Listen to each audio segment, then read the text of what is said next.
Hello and welcome back to world of geopolitics. इस video में हम बात करेंगे कि कैसे व्लादिमीर पुतिन के एक सेंटेंस ने रशियन रूबल को आसमान की ऊंचाइयों तक पहुंचा दिया है और इस एक सेंटेंस के द्वारा ही उसने पूरे दुनिया को हैरान और आश्चर्यचकित कर दिया है।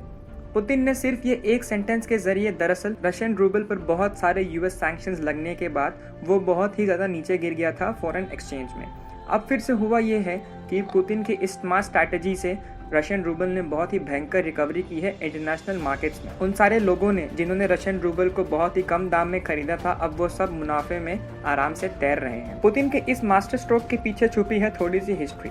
यूएस के एक्स प्रेसिडेंट रोनाल्ड रीगन ने बहुत पहले ही यूरोप को वार्न किया था कि जो सारे यूरोपीय देश रशियन गैस और ऑयल पे डिपेंडेंट है वो कभी ना कभी उन्हें बहुत ज़्यादा बड़ी कीमत उसकी चुकानी पड़ेगी।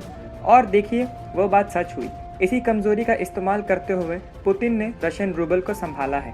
वो सेंटेंस जिससे रशियन रूबल ने आसमान की ऊंचाइयों को छुआ है वो ये है कि अगर कोई भी यूरोपीय देश जैसे कि पोलैंड, जर्मनी एटसेट्रा जिसे रशियन गैस और नेचुरल गैस चाहिए तो वो उसे सिर्फ और सिर्फ रशियन रूबल के जरिए ही खरीद सकता है।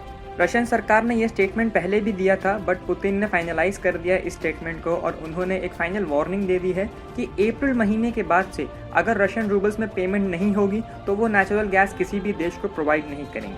अब ये सारे देश जिन्हें नेचुरल गैस चाहिए वो अपना पैसा लेके भागते भागते जाएंगे फॉरेन एक्सचेंज में और वहाँ पे अपने पैसों को एक्सचेंज करेंगे रशियन रूबल के लिए और फिर वो इस रूबल को यूज़ करेंगे रशिया को पे करने के लिए। तो इस पूरे प्रोसेस के जरिए रूबल की डिमांड बहुत ही ज़्यादा आश्चर्यचकित तौर से बढ़ी है।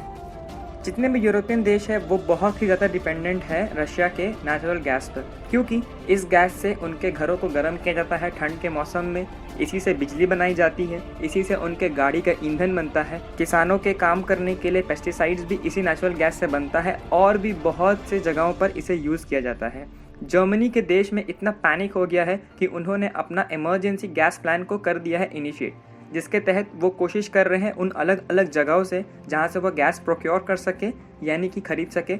और उन्होंने जर्मनी में ये नोटिस भी जारी करती है कि क्योंकि अब नेचुरल गैस कम है बहुत से शहरों में पावर कट्स आम होने वाला है। तो जैसा कि पुतिन के इस मास्टर स्ट्रोक से हम ये देख सकते हैं कि कहीं ना कहीं शायद यूएस सैंक्शंस अब थोड़े से कमज़ोर पड़ रहे हैं और इसका एक बहुत ही साफ इंडिकेशन ये है कि इंडोनेशिया ने ये कहा है कि वो रशियन ऑयल खरीदेगा और इसमें हैरान करने वाली बात यह है कि वो रशियन ऑयल खरीदेगा इंडिया के जरिए, यानी कि पहले इंडिया खरीदेगा वो तेल को और फिर हम बेचेंगे उसे इंडोनेशिया को। जितनी भी बड़ी बड़ी कंपनी जैसे कि मैकडॉनल्ड्स, डोमिनोज, KFC, पिज्जा हट, एप्पल, जो सारी कंपनीज रशिया को छोड़ के चली गई है, उसके बाद भी अगर देखा जाए आम लोगों के लिए ज़िंदगी टफ है बट रशियन इकोनॉमी अभी भी अफलोट है और अब शायद वो रिकवर भी करेगी, जो काफ़ी इंटरेस्टिंग है और आगे आगे फ्यूचर में ये बहुत ही अच्छा टर्न ले सकता है जो जर्मनी के लिए पॉजिटिव होगा बट अमेरिका के लिए मोस्ट सर्टेनली नेगेटिव होगा।